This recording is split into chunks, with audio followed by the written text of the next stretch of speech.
Presentará Juana Sánchez Gey Venegas. Es doctora en Filosofía por la Universidad Complutense y ha profundizado sus estudios en Filosofía Española por la Universidad de Toulouse-Le Miguel en Francia. Es profesora titular en la Facultad de Educación de la Universidad Autónoma de Madrid y forma parte del profesorado que imparte el Máster de Pensamiento Español, del que es especial conocedora, y entre los autores el pensamiento de Fernando Rielo, María Zambrano, Ortega y Gasset y Julián Marías, entre otros. Ha impartido durante años las materias de ética y filosofía para niños.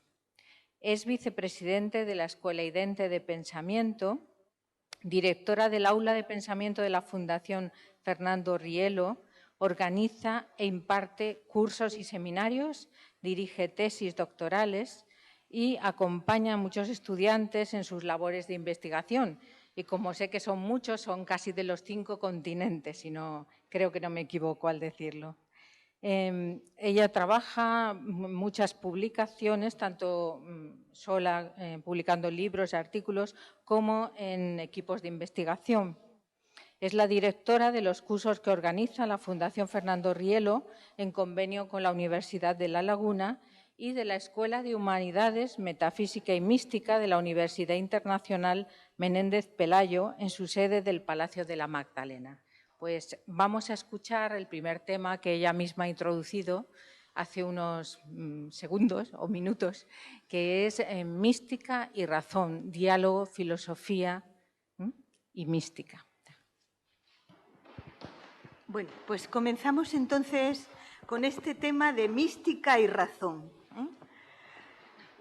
Teniendo en cuenta, como antes comentaba, que a veces se ha entendido la palabra mística como una miscelánea, un esoterismo, algo muy raro, con lo que carecía de algún sentido racional.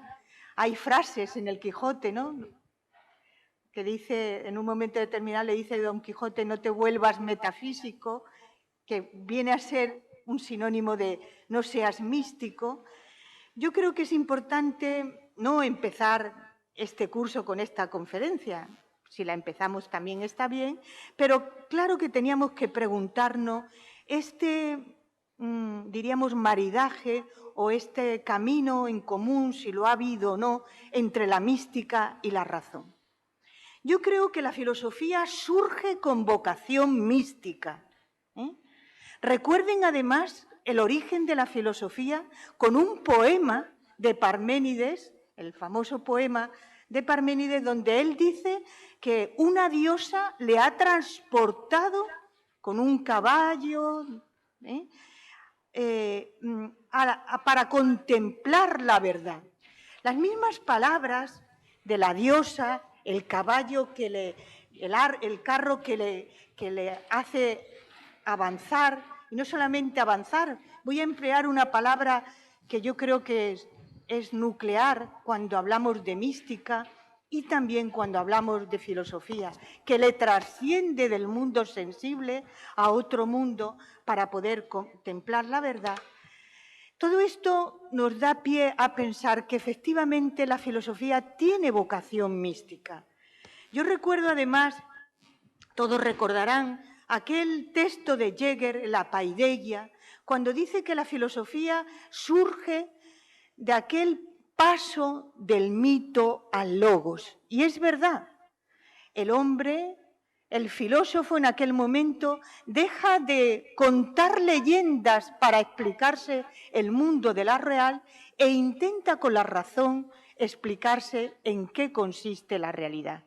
Pero yo creo que ese viaje del mito al logos era un viaje con billete de ida y vuelta. Y lo dice sobre todo un estudioso de Aristóteles, como es Ross, cuando cuenta que al final de la vida del filósofo, no tenemos que ni apellidarlo, como es Aristóteles, él dice que aprecia cada día más lo mítico. No es que lo mítico sea la mística, pero lo mítico tenía, según dice Aristóteles, en aquel momento suponía, junto a la filosofía, un conocimiento más integrador y, sobre todo, el admitir que la razón está abierta al misterio. Si nos quedamos con estas ideas, veremos que efectivamente la filosofía tiene vocación de mística, porque la filosofía se hace grande en tanto en cuanto quiera superar los límites de la razón.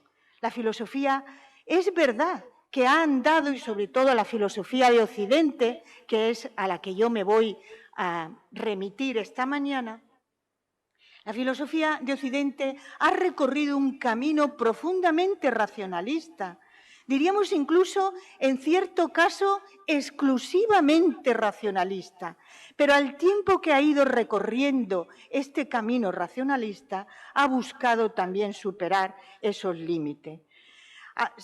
Ha querido, por lo menos, segmentar ese universo que se había estancado en dos mundos, el mundo de lo absoluto, el mundo de una verdad universal más o menos estática, y sin embargo un mundo de lo concreto, un mundo donde había, voy a utilizar desde ahora estas palabras, esta concepción, más que un puro concepto, esta razón del sentir que nos iba explicando la experiencia de lo cotidiano, la experiencia de lo más cercano al ser humano. Yo recuerdo en un libro bellísimo, por otra parte, de Chevalier, un discípulo de Bergson, que narra uno de los encuentros que tuvo el gran maestro de la filosofía vitalista, como fue Henri Bergson, con uno de nuestros grandes pensadores, como fue don Miguel de Unamuno. Miguel de Unamuno le comenta a Henri Bergson que en España no hay demasiada filosofía, no hay filósofos. Y Bergson le responde que no necesitamos filósofos porque tenemos grandes místicos. Es decir, en ese caminar junto, en ese abrirse en algunos momentos las puertas, la filosofía y la mística, el comentario o la afirmación de Bergson nos puede dar una pista. ¿Para qué necesitáis filósofos?, dice Henri Bergson. Vosotros tenéis místico. Probablemente lo que quiso o lo que nosotros podemos entender, o lo que yo por lo menos voy a interpretar esta mañana de las palabras de Bergson, es que efectivamente la mística proporciona un tipo de conocimiento, un tipo de sabiduría, por lo tanto, un tipo de filosofía que nosotros podríamos denominarle sapiencial, que interesa, por supuesto, al pensamiento. Si la filosofía es siempre reflexión sobre la realidad, que la mística aporte un conocimiento integrador de esa realidad es unirse en estos momentos filosofía y mística. Como se ha dicho bien, mi investigación cae dentro de lo que es el pensamiento español y yo ahora, esta mañana, voy a hablar solamente de autores españoles fundamentalmente. Yo creo que la filosofía española, no voy a hablar de esencialismos, pero sí que voy a decir que me parece que tienen algunos caracteres que la unen de una manera especial a la mística. Si es verdad, y lo es cierto, nadie ponemos en duda, se ha puesto en duda durante muchos años, ahora no, esta afirmación del propio Unamuno a Bergson acerca de la entidad de la filosofía española, si podemos poner en duda la competencia, la vigencia o la actualidad del pensamiento español, yo creo que a nadie del mundo de la filosofía universal o de la cultura, ni por supuesto a ningún español, ponemos en duda que la cima de la mística o una de las grandes cimas de la mística ha sido la mística española. Pero me voy a referir ahora a la filosofía porque pienso que algunos de sus caracteres daba pie o resultaba un buen encuadre para que germinara esa semilla o ese pensamiento místico de esa forma tan espectacular como ha ocurrido en nuestro suelo. La filosofía española es profundamente humanista. De Séneca, si lo entendemos como español, y yo lo propongo como español, a pesar de ser romano, a Maimónides o a Ben Arabí, o lo que fue la verdadera cúspide de la cultura española, como es el Siglo de Oro, yo creo que podríamos decir que el pensamiento español es antropológico, es humanista, porque el hombre, siguiendo aquel adagio griego, nada del hombre me es ajeno, el hombre es siempre el centro, la preocupación de esta filosofía. Pero además, la filosofía española es profundamente experiencial. Tal vez nuestras críticas o nuestras dudas acerca de su fortaleza viene de algo que yo le cuento siempre a mis alumnos. La razón en la filosofía española tiene siempre apellido, siempre, siempre.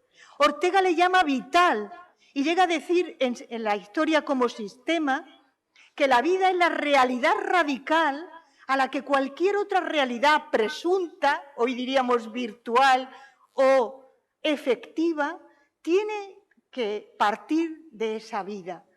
Ortega viene de la escuela neokantiana donde se ha formado en Marburgo, dispuesto a hablar de una razón para la calle, para la rotativa, para los periódicos, para las tertulias, para lo que él construyó o ideó para la revista de Occidente. Le interesaba comprender la vida, le interesaba dar explicación, como decía él, no de algo hecho, porque la tarea humana, decía él, no es un factum, sino que es un faciendum, es un proyecto. En la vida es una tarea, un proyecto que se nos pone en nuestras manos y cada persona, el ser humano, tiene que hacerla cada día.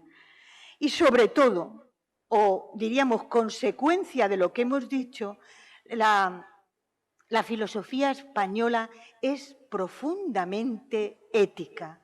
Si es una razón para la vida, la pregunta que se hacen los filósofos, vamos a decir así, de Séneca, voy a poner un autor del siglo XX, a Zubiri, es una pregunta ética.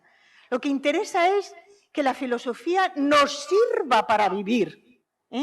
Estoy en Valencia, recuerden el adagio, aquellas palabras de Luis Vives, ¿no?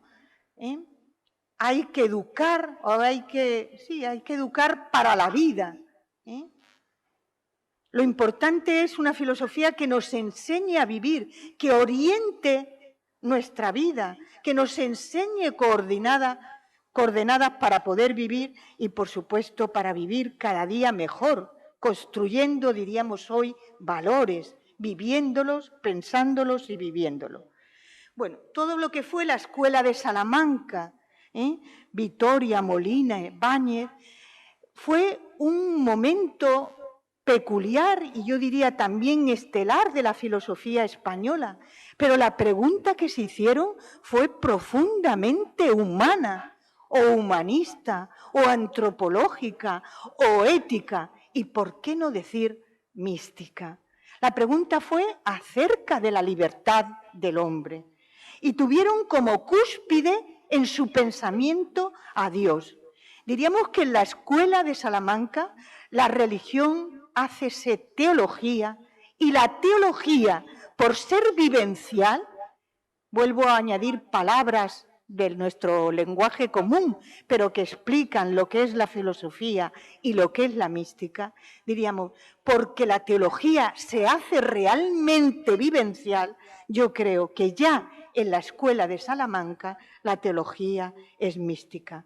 Porque lo que entienden por filosofía es una nueva forma integradora de explicar la vivencia humana en su aspiración más alta, más plena. Pero si quiero exponer, el profesor Díaz Rodela lo ha hecho antes, una definición de lo que es la mística en su sentido más específico, diríamos que es aquella acción humana o aquella actividad espiritual que aspira a la unión con Dios. Por eso diríamos que me ha encantado que el profesor Díaz Rodela fuera explicando ese sentido unitivo. Cuando hablamos de mística estamos hablando siempre, voy a decir de nuevo, no son palabras nuevas, son palabras del lenguaje común, pero las quiero acuñar con un sentido conceptual o con un sentido vivencial. Diríamos razón unitiva. La unión comporta siempre una razón unitiva que tiene esa doble dimensión humana del saber y del actuar. La mística es siempre relacional y, por tanto, acompaña a la filosofía como acto de reflexión de la realidad y a la mística que lo que aporta es una sabiduría, una filosofía de la totalidad o una filosofía sapiencial. No obstante, me voy a animar a decir algunos caracteres de la mística. En primer lugar, es siempre un pensamiento integrador. Habrá muchas filosofías, a lo mejor no todas, que sean reflexión de la totalidad, pero cuando hablamos de mística, estamos hablando siempre de un pensamiento integrador que tiene como eje, esto me parece realmente importante, tiene como eje a la persona.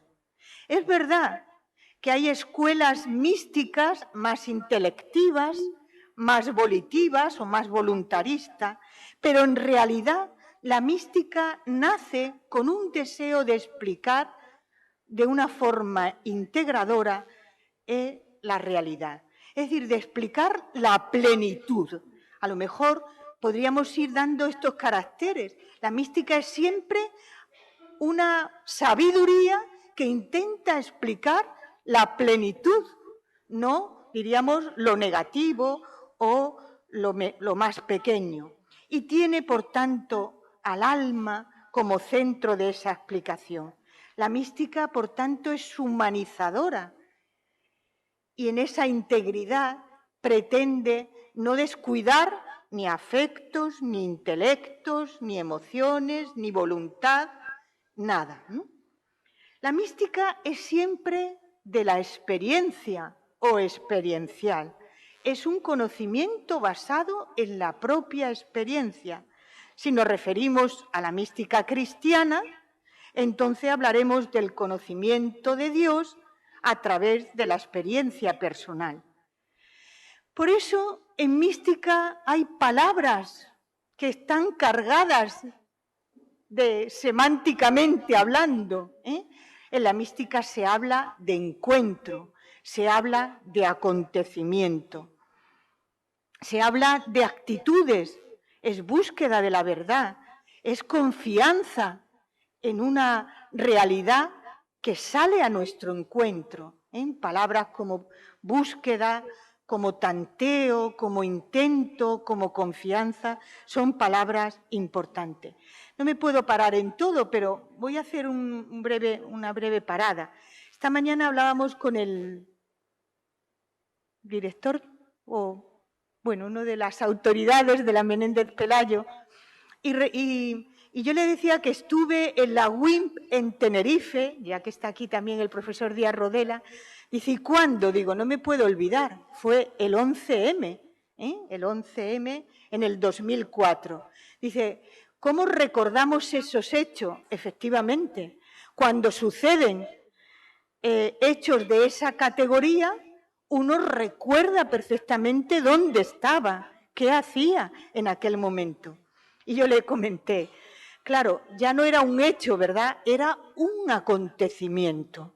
¿A qué llamamos acontecimiento? A un hecho que trastoca, que cambia nuestra vida. La mística aprecia tanto la experiencia humana que diría que lo que intenta es narrar ese proceso en donde en la vida humana se produce una trascendencia de tal categoría que ya no es solamente algo que me pasó, un suceso o un hecho empírico solamente, sino es un acontecimiento. Cambió mi vida, transformó mi mente, transformó mi corazón, me propuse algo distinto para el día siguiente. Por eso, la tercera categoría que querría decir de la mística es el compromiso moral. A lo mejor ustedes están pensando, y con razón, que una ciencia, y hablamos de la mística como ciencia, que se atañe o se ciñe o se basa en la experiencia, es demasiado subjetiva. Hay experiencias como hombres y mujeres hay en el mundo, es verdad. Pero la mística se hace auténtica o tiene garantía de autenticidad cuando comporta esa vivencia un compromiso moral. La vida está llena de grandes hombres y mujeres que además fueron hombres y mujeres místicos en los que el compromiso, el cambio que supuso o el cambio de vida que se dio en un momento determinado en su experiencia humana, supuso también un compromiso con la humanidad que diríamos, gracias a ello lo conocemos. Cuarta característica, la simplicidad. No me voy a hablar mucho de esto, porque además yo creo que es la característica que todos recordamos de la mística. La mística es simple y al mismo tiempo inefable. Efectivamente, los místicos no pueden contar o cuentan, pero no logran contar todo aquello que ha supuesto esa vivencia en su vida. Para los estudiantes de filosofía y para los filósofos en general, a raíz sobre todo del Tractatus de Wittgenstein, todos recordamos aquel proverbio, aquella frase de Wittgenstein que decía que de aquello de lo que no se puede hablar, mejor es callarse. Es decir, no hablemos de mística, si es algo que no se puede narrar, no se puede hablar, olvidémosla. Todos sabemos que el segundo Wittgenstein, diríamos, da una vuelta sobre esa misma expresión y habla de mística. Pero yo me voy a recordar unas palabras del pseudo Dionisio, que lo que viene a decir, claro, no se puede hablar porque cuanto más alto volamos, menos palabras necesitamos. Lo inteligible se presenta siempre como mucho más allá de la sola palabra. Se puede comunicar de muchas maneras. Y por último, y por eso hemos hablado antes de razón del sentir, la mística lo que intenta hablar es de algo que fueron senderos olvidados durante mucho tiempo por la filosofía, que es el amor como cima y origen del conocimiento. La mística lo que viene a hablar siempre es de esa éxtasis, éxtasis como salida de uno mismo para encontrarse con el otro, con los otros y con el otro en mayúscula que es Dios. La mística pretende siempre dejar a un lado, diríamos, actitudes egoístas, cerradas sobre uno mismo, para abrirse en unión del alma con el bien, más allá de aquella esfera donde el mal y el bien se oponen. Son palabras también del pseudo Dionisio. La mística es la búsqueda del bien en mayúscula y para eso hay que salir de cualquier clausura sobre nosotros mismos. Voy a citar a otro filósofo español. En 1946, Joaquín Xirau tiene un gran proyecto en el exilio, no me voy a referir a esto. María Zambrano escribe un libro, el gran proyecto era, lo voy a contar primero, editar desde el exilio tantos pensadores españoles que están fuera de España, libros sobre pensadores españoles, y todos se llamaban Vida y obra de. María Zambrano escribió el libro sobre Séneca y Sirao, por ejemplo, escribió uno sobre Vives, pero me voy a referir a uno que escribe sobre Llull, un gran místico del pensamiento español, escrito en catalán, ¿no? Escritor en catalán en muchos casos, que fue Ramon Llull. La obra la tituló Vida y obra de Ramon Llull, filosofía y mística. Por supuesto que tenemos muchos precedentes. Joaquín Sirao, cuando habla de la mística, da también algunos caracteres que yo os voy a mencionar porque me parecen muy significativos. Dice, la mística nunca es irracional. Todo lo contrario, intenta narrar, explicar ese proceso que vive el alma humana. No es excepcional. Han existido muchísimos hombres y mujeres que cuentan, que hablan, que exponen, que dicen de sí mismos que han tenido vivencias místicas. Es una experiencia siempre integral, porque es una experiencia de plenitud, dice Sirao. Y por último, la última característica que propone Sirao, está dentro de esa filosofía, es que el método sea fenomenológico. Bueno, en el tiempo que me queda voy a hablar de dos filósofos españoles del siglo XX que yo creo que podríamos decir, y al escribirlo he puesto en los dos estas palabras. María Zambrano, filosofía y mística, Fernando Rielo, metafísica y mística. Voy a hablar en primer lugar de María Zambrano por tiempo, ¿no? María Zambrano nace en 1904, como todos recordarán, vive un largo exilio, se exilia en 1939 y regresa a España en 1984, donde muere en Madrid en 1991. De la Escuela de Madrid, discípula de Ortega.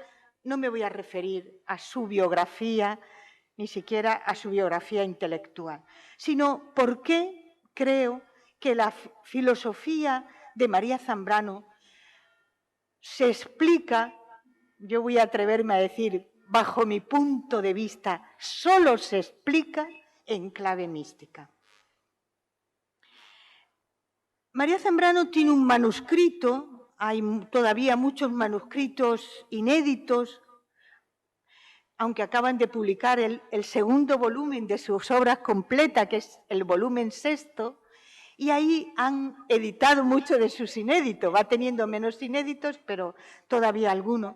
En 1987 tiene un manuscrito, ella cuando al final de su vida aquí en Madrid lo fue numerando, el M317, que lo titula Para entender la filosofía de María Zambrano.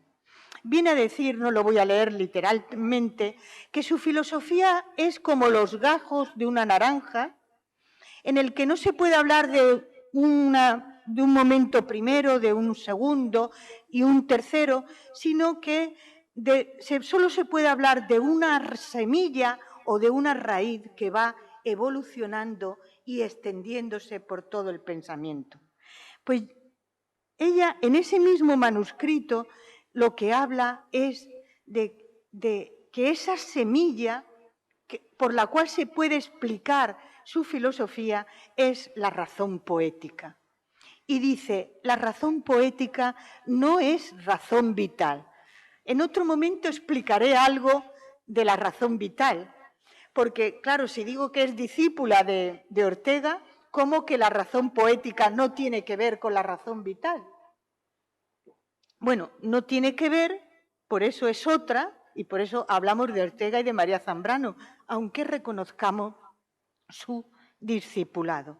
Y ella ya aquí, si puedo luego explico algo sobre esto, dice que no es la razón vital. Es un artículo del 87, sería un artículo maduro, y dice que no lo es. Y dice, la razón poética es razón encarnada. Lo traigo a colación porque la mística es siempre experiencial.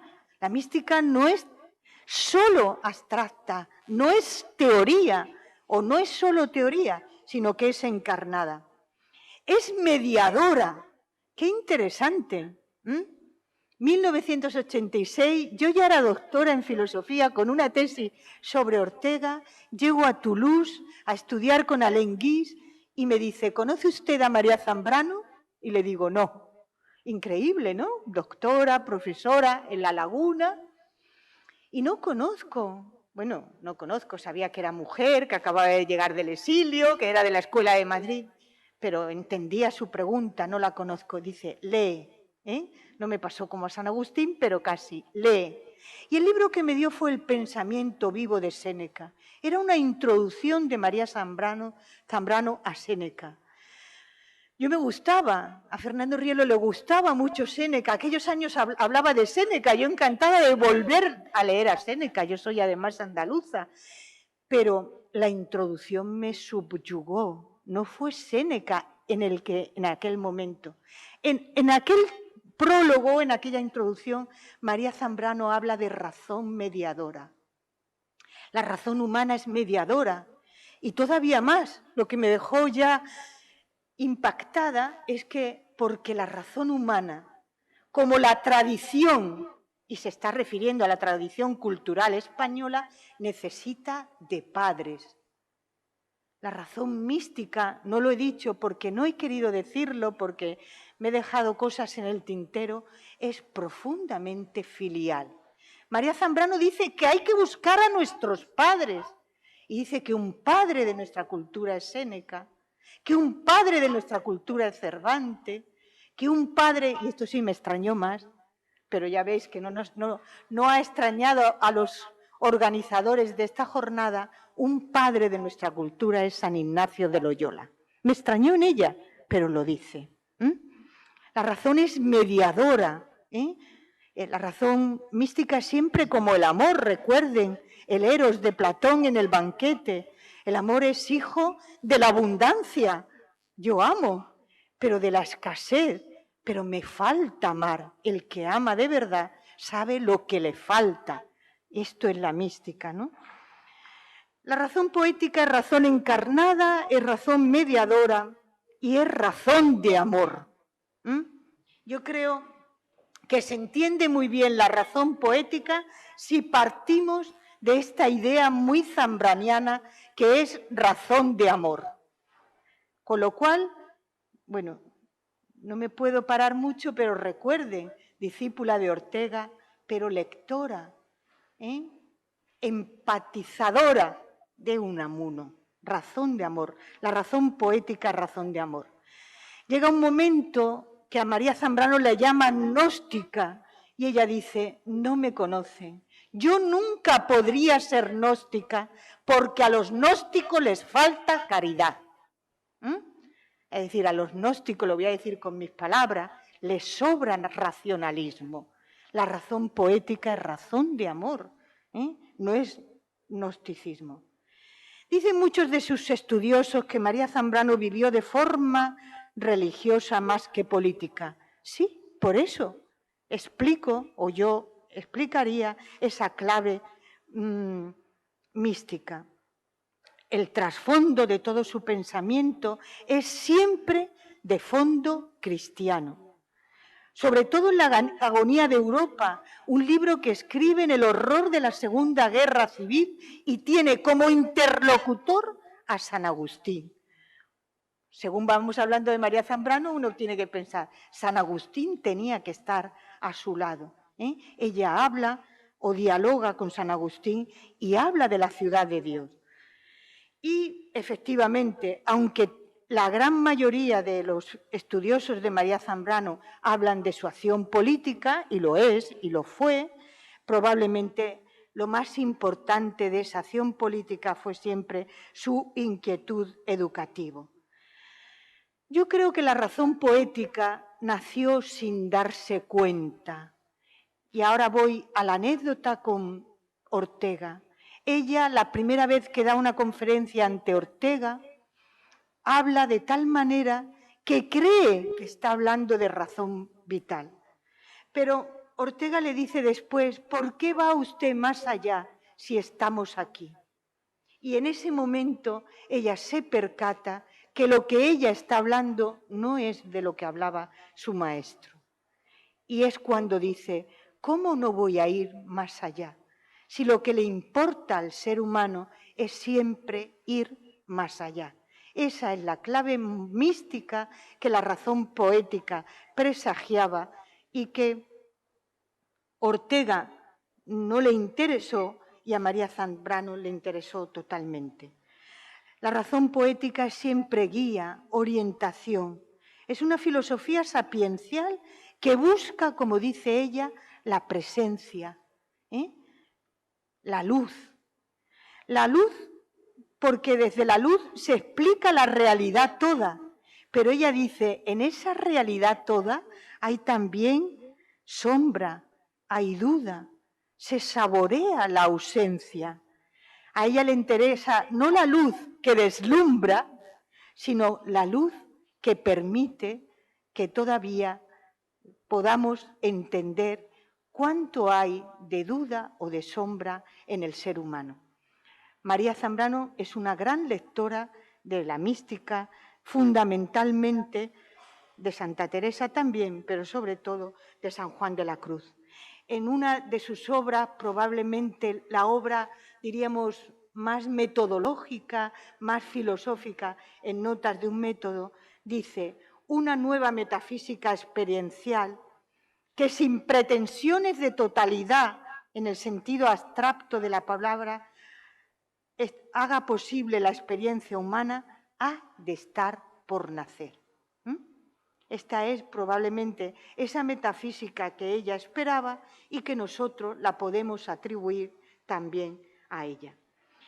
En una obra muy conocida, que fue unas cartas con entonces sacerdote y teólogo Agustín Andreu, de aquí de Valencia, cartas desde la Pies, uno de los últimos retiros de María Zambrano antes de volver a España, dice este texto, que casi no voy a leer y voy un poquito más deprisa. Te iba a decir que solo ahora vislumbro a dónde podría llegar la unión en matrimonio, a donde la vía unitiva, inteligencia verdadera. Malos tiempos han corrido y corren. Por eso escribí en Hora de España, una revista de la República que escribe en el año 37, lo de la vía unitiva, retirando más que había escrito para no ser acusada de mística, que en boca de tantos suena a mistificadora.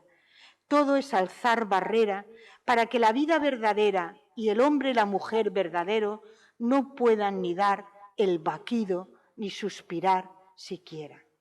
Es decir, María Zambrano sabía en qué lenguaje estaba hablando y hubo momentos en que tuvo miedo. Termino lo que quiero decir de María Zambrano, aunque de una manera, no voy a decir abrupta, pero al menos rápida. Yo en mi escrito he hablado. La mística es siempre humanización. Y lo que pretende María Zambrano desde el principio al final de su obra es esto. Cuando habla de la persona, habla que es un heterodoxo cósmico. Qué palabras, ¿no? Qué raras también, pero qué entendible. El hombre es siempre un ser que está en el cosmos pisando la realidad, pero no se puede ceñir a ella. Eso es lo que quiere decir heterodoxo cósmico. O dicho de otra manera, es una criatura entre dos orbes, es una criatura mediadora, que aunque esté aquí, está siempre aspirando a ese más allá que le critica el propio Ortega. Es más, en otras palabras, que creo que también está en la correspondencia con Agustín Andreu, dice, en mi larga carrera de exiliada, En mi largo peregrinaje por el mundo fui siendo enseñada, el peregrinaje me fue enseñando el desasimiento. Pocos autores y pocos autores del siglo XX hablan del desasimiento, de la pérdida, porque para ganar, dice el Evangelio, hay que perder. Pues poco hablan del desasimiento, de esa pérdida, de ese ir vaciándose a uno mismo para conocer el todo, la plenitud, como María Zambrano. Segundo punto que he intentado exponer, el sentido cristiano de la mística zambraniana. Heterodoxa, republicana, bueno, heterodoxa lo dice ella de cada uno de nosotros, republicana lo fue siempre, por eso políticamente se exilia. Pero María Zambrano tiene un fondo cristiano claro y clave, diría yo.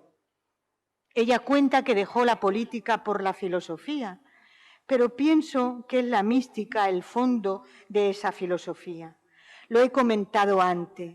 En la agonía de Europa, en ese libro de 1945, que puede ser tratado como una de sus obras políticas, María Zambrano da un grito ante el horror de una nueva guerra vivida por ella. Ha vivido la guerra civil y de nuevo le toca una segunda guerra. Su madre y su hermana están en París, en el corazón, como dice ella, del horror. Y lo que dice en esa obra es que Europa debe olvidar la Reforma y el Dios luterano para defender al Dios misericordioso. Por tanto, lo que propone frente a cualquier materialismo, a cualquier nihilismo, una razón que ahora, la razón poética tiene muchos nombres, ahora la llama miserior, misericordiosa, compasiva, como el Cristo es y el Dios Padre también es misericordioso. Cuando le dice a Ortega es necesario ir más allá, añade, porque como eje de todo está la idea cristiana del hombre, el hombre que muere con la muerte y se salva por el amor.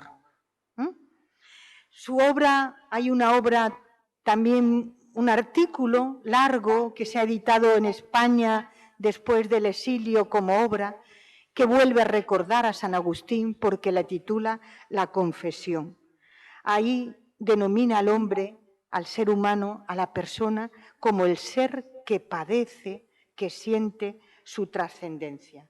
Y por último, lo que he hablado de María Zambrano en este artículo es que toda la razón poética, lo comentábamos antes, solo puede explicarse a través del amor y de la esperanza. En la agonía de Europa, fíjense que es un escrito que habla de agonía y recuerda aquella otra obra tan central de Unamuno, La agonía del cristianismo. Una obra que es pareja a las meditaciones del Quijote y que, sin embargo, María Zambrano, cuando habla de Unamuno, dice que es Unamuno el filósofo más moderno aún que Ortega. Por lo tanto, se está aunando a él. Pero la palabra agonía, Unamuno lo cuenta, es lucha. Agonía significa lucha. Y es verdad que en María Zambrano hay lucha, pero yo diría que frente a Unamuno, o se distingue de Unamuno, es que esa razón de amor está siempre llena de esperanza. Si estamos dispuestos a vivir la misericordia o a seguir, como ella dice, al Dios de la misericordia, dejaremos de vivir la razón soberbia, eso lo explica siempre María Zambrano, esa razón que es violenta porque se ensoberbece, es humillante, o nos hace humillar a otro, y será siempre una razón abierta a la esperanza. Manuscrito 463, ¿eh? Yo lo tenía entre mis papeles para editarlo un día, inédito, pero ya digo, en las obras completas, en el volumen 6, que se ha editado hace, yo qué sé, en marzo o en abril, se ha editado. Dice ella, la mística, realización de la vida personal. Siempre había gustado de la mística manantial. Cuando me adentré en la filosofía, todo parecía callar. La filosofía hace el silencio. La razón vital me condujo primeramente a ver qué había en la mística y después, al intentar pensar el ser propio del hombre, la he encontrado. Es decir, la razón vital, la razón ya más que vital poética, le lleva a la mística y esto es lo que a María Zambrano realmente le interesaba. ¿Por qué amor y esperanza? Dos textos suyos y termino con María Zambrano. En Persona y Democracia, que es una obra de 1958, diríamos que María Zambrano propone dos tesis fundamentales. Claro que la vida política o la política le interesó. Hemos dicho que la razón vital, no la orteliana, sino esa razón tan humanista del pensamiento español, es siempre razón ética, junto a la razón ética, la razón política. Pero María Zambrano dice, prefiero la democracia porque es el único sistema de gobierno que no solo exige o no solo requiere, dice ella, sino que exige a la persona. En la democracia hay que contar con la persona. Pero un poquito más adelante dice, la persona es aquel ser que no pesa a nadie, que no humilla a nadie. La política la entiende como convivencia, como apuesta, como recuperar valores de amor, de solidaridad, de tolerancia con el otro. En El hombre y lo divino, que es su obra más teológica, diríamos que se escribe en torno a la piedad. ¿Y qué es la piedad? El trato con el que me es diferente, con aquel que no comparte, diríamos, conmigo racionalmente, pero por el hecho de ser persona, yo tengo que aceptar. Y sobre todo, dice María Zambrano, la piedad es el trato con Dios, con lo otro diferente, pero que al mismo tiempo me es tan cercano como es Dios. Y en su obra Delirio y Destino, que es una obra que es una novela histórica, una novela autobiográfica, en la que narra toda la República, la Guerra Civil y la primera parte del exilio, cuenta, como siempre, esa vivencia personal acerca de qué es el pensar, acerca de cómo he de tratar al otro, estamos hablando de amor y esperanza. Y le pregunta a su padre, ¿cómo he de tratar al otro? El padre no le responde rápido y ella le añade otra pregunta, ¿cómo se merece? Y le dice, no, hija, no. Al otro hay que tratarlo siempre mejor de lo que se merece. Esta es la plenitud, por eso he ido diciendo una mística humanizada, una mística cristiana, una mística que buscó siempre los valores más altos y que en María Zambrano se pueden recopilar, si fuera necesario, bajo esas dos grandes virtudes del amor y de la esperanza. Fernando Rielo es un pensador más cercano a nosotros porque nace en Madrid en 1923 y muere en el 2004. Yo creo que todo el pensamiento de Fernando Rielo se puede explicar también en clave mística, pero igual que a María Zambrano he dicho filosofía y mística, a Fernando Rielo creo que lo explicaría o lo interpretaríamos mejor si habláramos de metafísica y mística. En pleno siglo XX seguimos hablando de metafísica. Yo creo que su pensamiento metafísico es un pensamiento en perspectiva siempre interdisciplinar. Es una metafísica como explicación del sujeto absoluto que habla de ética, que habla de mística, que habla de pedagogía. Por tanto, nunca abstracta, sino siempre basada en la experiencia. Porque el ser humano es el único que cuando habla, experimenta, diríamos, nunca es ajeno a sí mismo. La experiencia de la que habla Fernando Rielo no es solo la experiencia sensible, sino que es amplia, trascendente, escapa a esos límites de lo sensible. De esa experiencia, o parte de esa experiencia es partir de que cada ser humano tenemos experiencia de un sujeto absoluto como principio relacional abierto a toda la creación y de forma singular a la persona humana. En nuestra experiencia está la experiencia de alguien que nos ha precedido, que es un sujeto absoluto que está abierta a toda la realidad y de una manera singular al ser humano. Concibe la naturaleza humana como una naturaleza creada en la unidad de cuerpo, alma y espíritu. La definición formal de la naturaleza humana es una naturaleza creada, es un espíritu psicosomatizado, pero además hay una definición trascendental del hombre, que es la de un espíritu en donde está la huella de ese sujeto absoluto en nosotros. Él dice, a veces, la persona es un finito abierto al infinito. Igual que los padres de la Iglesia hablaban de la persona humana como aquel que es capax Dei, capaz de hablar con Dios, podríamos decir que el ser humano es aquel que es capaz de ser con otro, y en este caso con los otros seres humanos y también con Dios.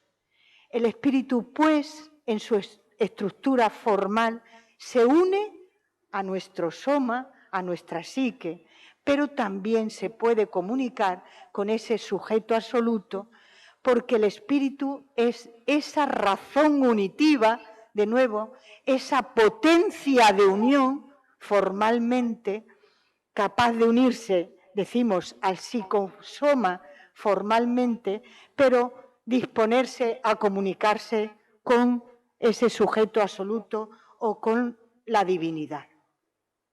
Voy a decir también, y brevemente, porque he ido agotando el tiempo, en 3 puntos, cómo se podría, cómo explico ahora yo a Fernando Rielo. Parte de una experiencia originaria, la definición mística del hombre, el hombre como ser místico, esta es su aportación, y el espíritu como conciencia extática, con X. Soy andaluza y tengo que hacer un esfuerzo para pronunciarlo, con X. La experiencia originaria, esa búsqueda de ir al origen siempre. Hemos dicho que parte de la experiencia, pero parte de que en esa experiencia hay un modelo, que es Cristo, que descubre como origen del ser humano y como su destino. En nuestro espíritu, en nuestra conciencia, hay un Padre que nos crea y nos ama.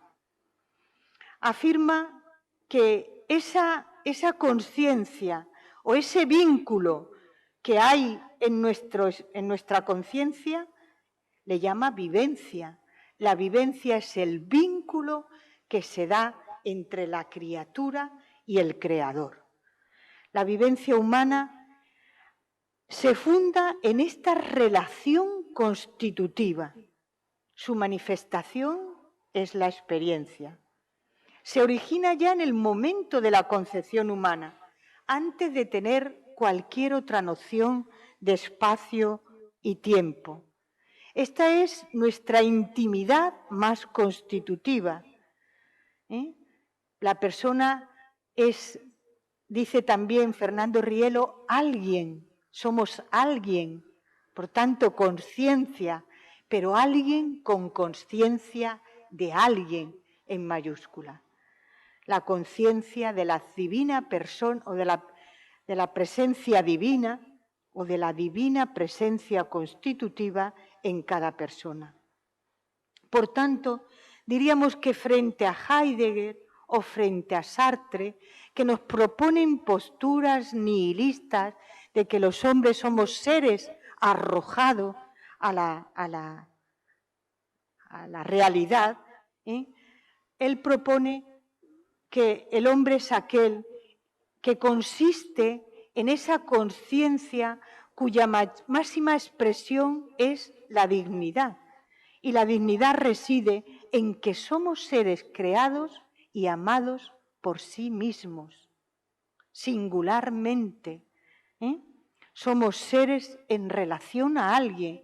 Esa definición de persona como seres en relación, yo diría que la aportación o el núcleo de todo su pensamiento parte de que no dice Fernando Rielo solo que somos seres relacionales, sino en relación a alguien que nos crea, nos ama por sí mismo. Esta experiencia que nos integra comporta todos esos valores de paz, de amor, de plenitud, hasta ese paraíso íntimo hacia el cual siempre volvemos y que sobre todo nos sirve de ansia, de proyección para crear nuestro futuro. Esta experiencia integradora nos lleva al más, a la plenitud, a esa experiencia mística. La experiencia que es ajena a esta integración es la que nos aliena, nos deshumaniza. Queda claro, pues, que esta apertura es relación de alguien con alguien. Su metodología, pues, no va de lo externo a lo interno, sino de lo interno, de lo constitutivo, como explicación de toda realidad exterior. Por eso, Fernando Rielo parte de que en el principio, el origen de todo es esa concepción genética de un principio relacional, de un sujeto absoluto que es el origen de toda relación. En sí mismo, diríamos, razonablemente sabemos que al menos por ser relación tenemos que saber que hay dos personas y por revelación sabemos que en esa concepción genética del principio de relación no solamente hay dos personas, sino que son tres. Al estudio de este sujeto absoluto es la metafísica y la ontología o mística, diríamos, es la antropología de Fernando Rielo. Rielo denomina antropología o ontología o mística al estudio de ese finito en relación a ese sujeto absoluto, ese finito abierto al infinito. Por eso, la segunda parte en la que me voy a detener es esta aportación de Fernando Rielo en la que habla del ser humano o de la persona o del hombre en su sentido genérico como ser místico. No habla del hombre como animal simbólico, bueno, no habla como animal racional, no habla como animal simbólico, que sería ya algo más que lo meramente racional, ese superar los límites de la razón, sino que habla del hombre como animal místico. Las personas divinas crean ese espíritu e infunden en la persona humana los atributos del ser, las estructuras receptivas, la esperanza, las leyes ontológicas, la ley de la perfectibilidad inscrita en el espíritu humano y todas las virtudes. Su aportación, pues, es esa definición mística del hombre. El hombre es un ser místico porque la mística, volvemos a decir, no es una excepción, sino que constitutivamente hemos sido creados con primero por ese creador, y además en ese espíritu se nos ha infundido toda esa riqueza o toda esa huella o todo ese patrimonio genético. La mística, por tanto, es el estudio, Fernando Rielo siempre habla de mística como ciencia, es el estudio de esa divina presencia constitutiva del sujeto absoluto en el ser finito. En ese ser finito que es creado y capacitado para la trascendencia. Esa divina presencia que deja una huella y hace posible que nosotros podamos cambiar, transformarnos, convertirnos, alcanzar los más altos valores. Por eso, punto tercero y último, hablo de la conciencia estática. El espíritu es conciencia, un saber un conocimiento de que hay alguien más en el origen de mi vida, en el destino de mi vida. Esa presencia del absoluto que supone unidad, integración, todas esas características que hemos ido hablando de la mística. El ser humano tiene toda esa capacidad de unirse al absoluto en el transcurso de su vida en este mundo, pero también podemos degradar o degradarnos, o podemos degradar esa presencia en nosotros. Esta vivencia originaria nos puede recordar, como decíamos al principio, aquel amnánesis platónico, porque explica de una manera la inhabitación del infinito, del absoluto en nuestra persona, porque explica la experiencia espiritual del ser humano, porque explica que en el espíritu está la sede de esa huella del más en nosotros. Yo creo que Rielo también responde a esas filosofías trágicas.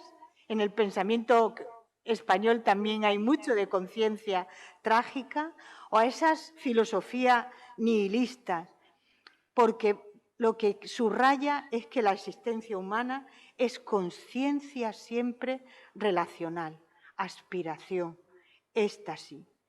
Paul Ricoeur o Hannah Arendt, aquellas autoras, no he hablado de una cosa, de un detalle que yo creo que es importante subrayar. Hay grandes filósofas en el siglo XX, todas con una carga mística importante. La propia Hannah Arendt, Simone Weil, Edith Stein, he hablado de María Zambrano. Todas ellas proponían como meta de la filosofía la comprensión de la realidad toda, o en palabras de Paul Ricoeur, poder apropiarse de la propia vida, apropiarse, integrarse. Yo creo que en este sentido Fernando Rielo habla de que lo propio de ese ser humano es esa concienciación, que él dice, el espíritu es conciencia perceptiva y comunicativa, donde por ser místicos, por tener toda esa huella o ese patrimonio genético, tenemos la capacidad, la energía, el potencial de amar lo máximo, y cuando hablamos de lo máximo es esa capacidad de comprensión, pero es mucho más, de transformar el mundo, de cambiar el mundo. Si la filosofía sirve para orientarnos, sirve sobre todo para crear un mundo mejor. Al mismo tiempo, poder reducir todo lo que tenemos de estímulos e instinto en nuestra vida humana. Muchísimas gracias y perdón por el tiempo.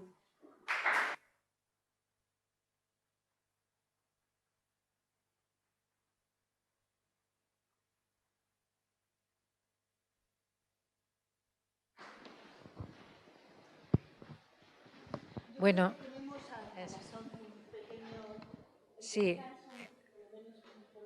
Eso ahora mismo tenemos en todas las ponencias, sabe que una parte es para el coloquio, porque lo importante es que coloquiemos. Entonces, Coloquio, pero no dispuestos nada. ahora. Entonces, pues nada, está abierto el turno de preguntas. Tú misma.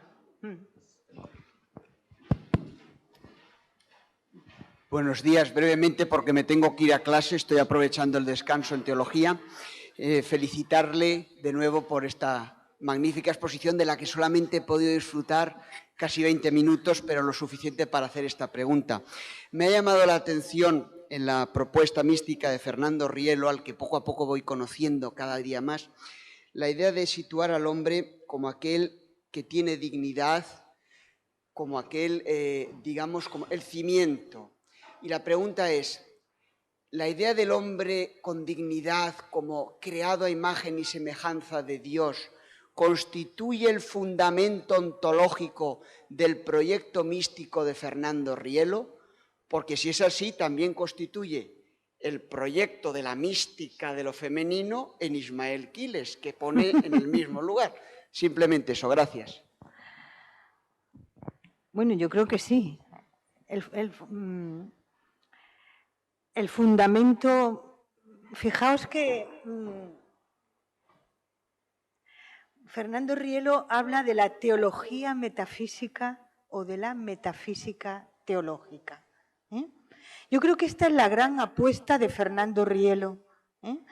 Una gran apuesta porque todo lo que se ha hecho históricamente de separar en demasía razón y fe, desde Oca, desde Duns Scoto, que en aquellos momentos se consideró importante para dar autonomía a ambas ciencias. Sin embargo, en el caso de Fernando Rielo habla de ese sujeto absoluto, de esa divina presencia constitutiva que nos crea y al tiempo que nos crea e infunde todo ese patrimonio genético, hace que el ser humano sea persona.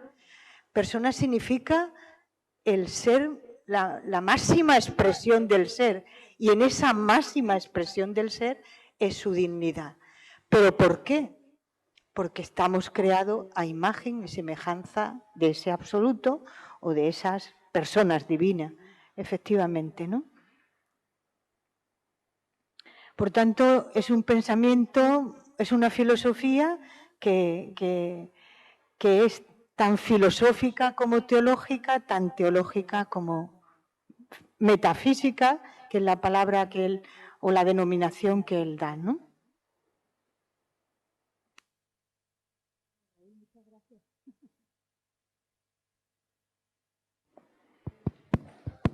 Perdón, señor. También agradecerle y tuve que ocuparme varios años de historia del pensamiento español en la Facultad de Teología y soy un devoto y lector de Zambrano y por eso su nombre me era familiar. Y solo es confirmar lo que su intuición ha estado exponiendo sobre Zambrano. Usted decía la semilla de esa posible naranja. Es decir, yo creo que la sitúa en el prólogo de San Juan, el Logos Sars Egeneto. Es decir, es el Logos encarnado. Y lo confiesa, y soy testigo de su religiosidad también, porque estaba en relación con don Alfonso Roig, don Agustín Andreu también, soy sacerdote, discípulo de Agustín Andreu y don Alfonso Roig, y conocía esa relación. Y entonces ella siempre nos pedía, cuando fuéramos a la ermita de Lucente, que encendiéramos una vela a la Virgen de la Consolación por los que sufren de soledad. Yo estuve el 8 de septiembre allí, que es la fiesta de esa ermita, y lo sigo haciendo. Eso es un testimonio para corroborar que con su razón poética nunca faltó propiamente ese fundamento cristiano. Estos sacerdotes, tanto Agustín Andreu como don Alfonso Roig, la visitaron frecuentemente en Roma. Y entonces es de ahí donde ella tiene la alegría, porque estaba como tachada de republicana, diríamos la Iglesia no la aceptaría, y verse visitado por estos sacerdotes que venían de España, de la España de Franco, le emocionó tanto que su amistad fue duradera con ellos y con algunos de sus discípulos. Era un poco aportar ese testimonio enriquecedor. Pues muchas gracias, porque oímos un testimonio de alguien que conoció a María Zambrano. Yo no la conocí nunca, no la vi nunca personalmente, ¿no? Pero por eso yo creo que cursos como este, a veces lo que nos ha faltado, bueno, cursos como este son interesantes porque a veces lo que nos falta es exponer o expresar aquello que creemos en su totalidad. Vamos a emplear esa palabra de la mística, ¿no? Cómo al mismo tiempo en el siglo XX se puede ensalzar la experiencia y, sin embargo, diríamos, pensar como algo artificioso o propio de locos lo que es la mística. Más todavía, si yo me refiero, si me refiero a la tradición cultural en España, hemos alcanzado grandes cotas con santo de una mística cristiana, pero además la filosofía no es ajena porque busca, yo creo que va pareja, ¿no? En el caso de María Zambrano, claro, usted pertenece a unos discípulos que hablan de ella, algunos.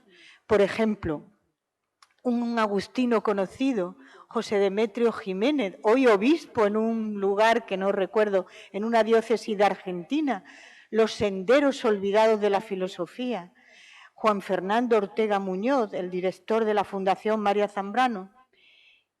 Y yo, pocos, hablan de otra María Zambrano, que tampoco nadie puede negar que era republicana, que tenía una acción política importante, pero lo que no se puede es excluir. Eso es ser fanático, cuando se explica parte de una verdad, no la verdad en su totalidad, ¿no? Y yo creo que la verdad en su totalidad era su acción republicana o su acción política y su profundo sentido cristiano,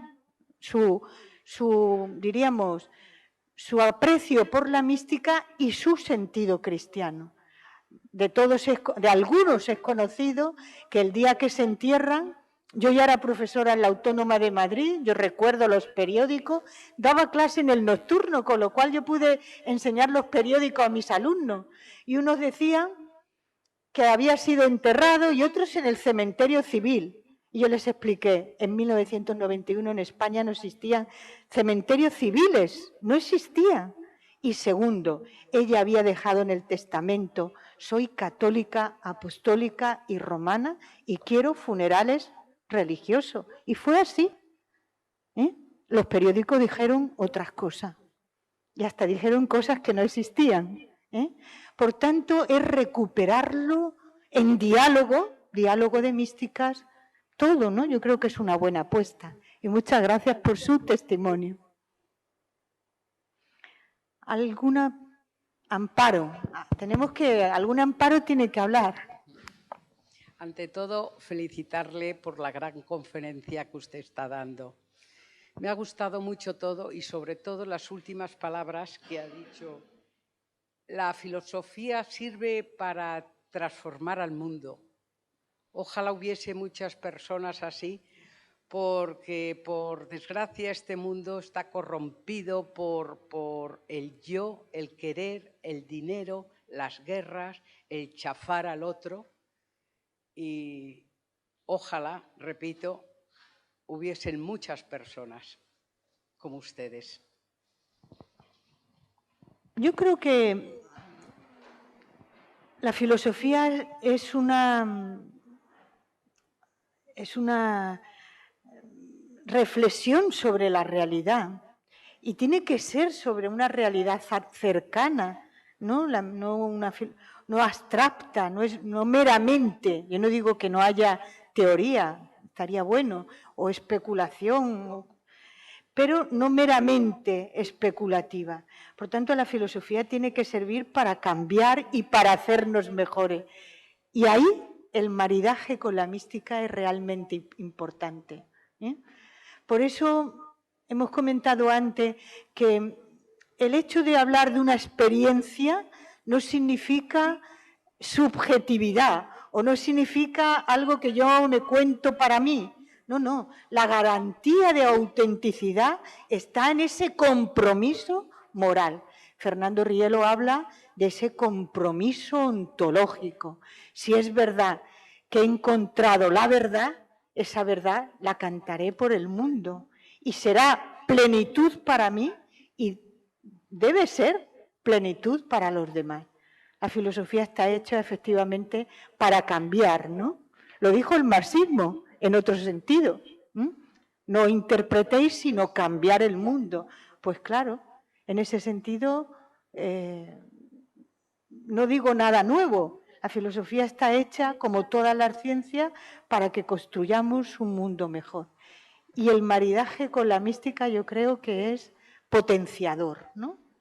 Incrementativo, ¿no? Fernando Rielo empleaba siempre esas palabras, porque si el ser humano no es solo cuerpo, no es solo alma, sino que es espíritu, en el espíritu radica todo ese potencial. Podemos hacer más, soñemos más, construyemos mejor, ¿no? Somos seres espirituales y eso es lo que tenemos que decirnos y practicarlo, ¿no? Bueno, si no hay más preguntas, muchísimas gracias y buen descanso, que lo merecemos.